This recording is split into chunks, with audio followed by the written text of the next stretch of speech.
Bolsonaro tá desesperado. Agora que faltam menos de 90 dias para as eleições. E todas as pesquisas mostram a vantagem larga do Lula, com chances crescentes da gente resolver essa fatura logo no primeiro turno. O Bolsonaro e a turma dele ligaram o modo desespero. A questão é como a gente lida com as iniciativas de última hora do governo Bolsonaro às vésperas da eleição de outubro. Esse vai ser o tema de hoje do nosso Café com Bolos. E aí, tem tempo para um cafezinho?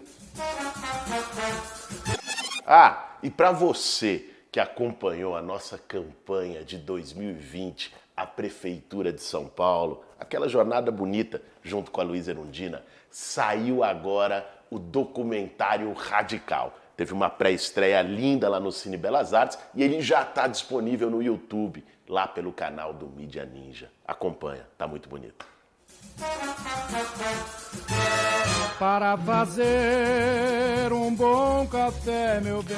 Fica reconhecido no ano de 2022 o estado de emergência decorrente da elevação extraordinária e imprevisível dos preços do petróleo, a não aplicação de qualquer vedação ou restrição prevista em norma de qualquer natureza. Essa era a proposta de uma emenda à Constituição feita por um senador bolsonarista do Rio de Janeiro. Era um verdadeiro cheque em branco para o Bolsonaro fazer o que quisesse até o fim do ano, ou seja, justamente no prazo eleitoral. A alteração constitucional passou pelo Senado, exceto esse trecho que eu li para vocês, que era absurdo demais até para um governo de milicianos. Mas a PEC autorizou a liberação de fundos extraordinários para políticas sociais nos próximos meses. São 41 bilhões de reais para ampliar o Auxílio Brasil, que deve passar de 400 para 600 reais, para o Vale Gás, para auxílio para caminhoneiros e taxistas e outras medidas no mesmo tom. Esse valor não vai precisar observar o teto de gastos, a regra de ouro ou a lei de responsabilidade fiscal por ser um gasto num momento extraordinário. Ampliar políticas de transferência de renda num país que está destruído pelo desemprego e pela fome. Dá oportunidade para que as pessoas tenham um bujão de gás que chegou a custar R$150 justamente por causa da política do governo Bolsonaro na Petrobras. Medidas como essas nós sempre defendemos. Aliás, vamos lembrar que foi a esquerda brasileira que propôs o auxílio para R$600 e o Bolsonaro vetou lá atrás. Essa turma que agora, há menos de 3 meses da eleição, resolveu simplesmente despertar de um sono esplêndido para olhar a desigualdade social e a miséria do povo brasileiro, são os mesmos que até um mês atrás só sabiam falar de austeridade, de teto de gastos, de um tipo de responsabilidade fiscal que era irresponsabilidade social. Agora, por que essa metamorfose aconteceu justamente nesse momento? O povo não é besta. O Bolsonaro nunca esteve preocupado com a fome de ninguém, porque se tivesse, não teria destruído iniciativas como o Programa de Aquisição de Alimentos, desmontado os estoques reguladores da Conab, teria tido iniciativas para poder conter a inflação de alimentos. O Brasil chegou a 33 milhões de famintos pela política desse governo. Tudo o que ele quer é fingir que está preocupado com a vida dos mais pobres, só que há 3 meses da eleição. Agora é tarde, Bolsonaro. Essas medidas, por que você não tomou no início do teu mandato? Por que você não fez transferência de renda? Aliás, o Bolsa Família que você chamava de Bolsa Esmola, que atacava, que dizia que era para vagabundo, que não queria trabalhar. O cara tem 3, 4, 5, 10 filhos e é problema do Estado, cara. Ele já vai viver de Bolsa Família, não vai fazer nada. Não produz bem nem serviço, não produz nada. Não colabora com o PIB, não faz nada. Fez 8 filhos. Aqueles 8 filhos vão ter que ter creche, escola, depois cota lá na frente. Para ser o que na sociedade? Vai ser nada. Por que você não tomou essas políticas para gerar emprego, para gerar renda, para aquecer a economia, para combater a fome em 3 anos e 7 meses? E veio a tomar na véspera da eleição. não convence ninguém. A resposta é clara, é puro desespero eleitoral. Aliás, né, Galo? Nada mais velho do que isso. O Bolsonaro é o cara da nova política e não sei o quê. Quem não se lembra, o tempo do Maluf, eu me lembro aqui em São Paulo, que eram os 2 primeiros anos, os 3 primeiros anos, né, do governo dele, nada. Dado largada, abandonada. Chegava no ano da eleição, pá! Todas as ruas sendo asfaltadas ao mesmo tempo, aparecia ponte. O que o Bolsonaro está fazendo agora, com essa PEC do desespero, é justamente tentar criar uma maquiagem, uma imagem do contrário do que o governo dele foi. Agora, há 3 meses da eleição, ele tá para perder no primeiro turno e caiu a ficha do cara de que não, meu amigo. O povo tá ferrado, destruído pelas políticas do seu governo, gasolina cara, bujão de gás caro, né, desemprego geral, 33 milhões de pessoas com fome, é economia, estúpido. Né? E aí o cara começa a tentar medidas desesperadas. Algumas pessoas falaram, pô, mas a esquerda tinha que votar contra.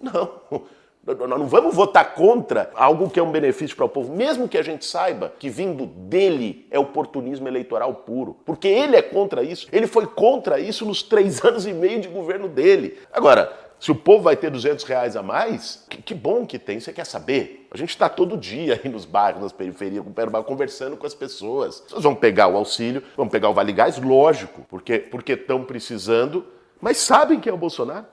Nós precisamos aliviar a vida do povo. Isso está além da nossa parte, para os nossos princípios, para a nossa ética, de qualquer cálculo eleitoral. As pessoas poderem comer é o básico. Agora, o Bolsonaro faz isso por desespero. Nós temos que ter isso muito claro e temos que traduzir isso para o povo. Agora, a maior parte do povo eu acho que já está bastante consciente disso.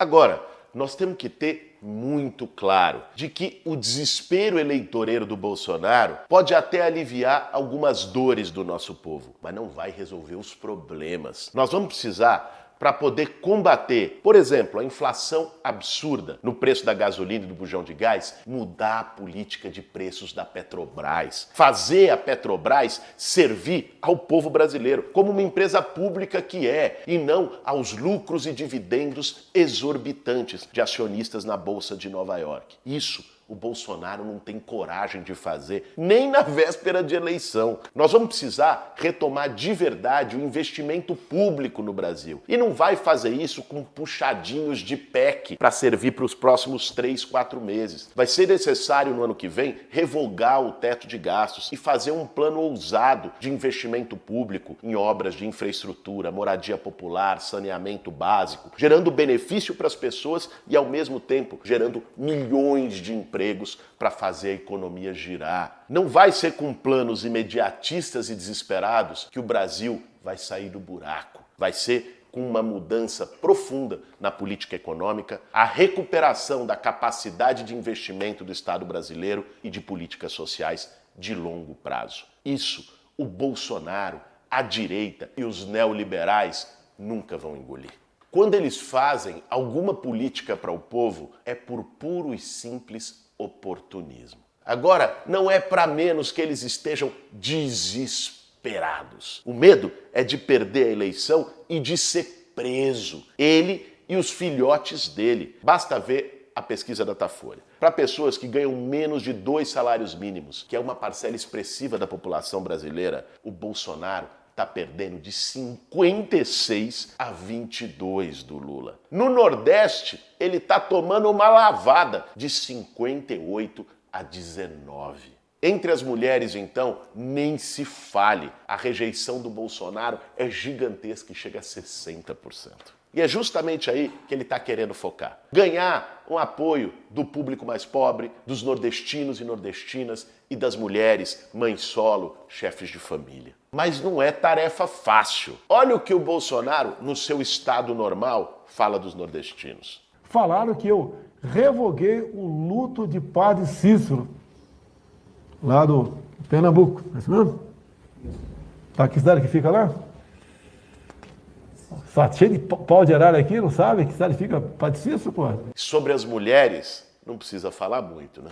O quinto deu uma fraquejada, né? Foram 4 homens, a quinta deu uma fraquejada, veio uma mulher.